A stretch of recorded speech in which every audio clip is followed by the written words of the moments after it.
This is the truth about silent prayers that no one talks about. We realize we are saying the prayers are silent, but these prayers are performed in secret by the woman who sometimes wants only God to hear this. The truth is, not every prayer comes out loud and easy with beautifully crafted words. Some prayers come through tears. Some prayers come through deep sighs. Some prayers are whispered in the car, in the bathroom, at the kitchen sink, or before she closes her eyes at night. Sista, can I just say something to you?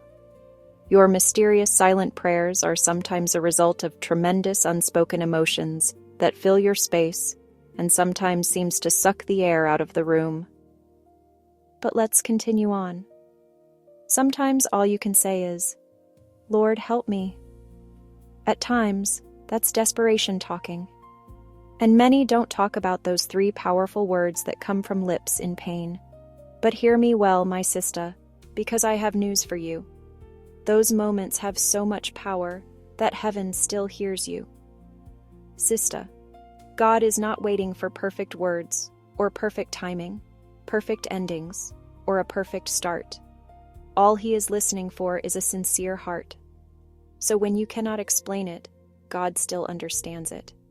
When you cannot say it, God still receives it. When you cannot carry it, God still bears it. The thing is that your silence speaks so loudly that God truly hears you and He sees you. And there's even more than that, my Sista. You are not forgotten. You are being strengthened. This is a Sista Gems moment.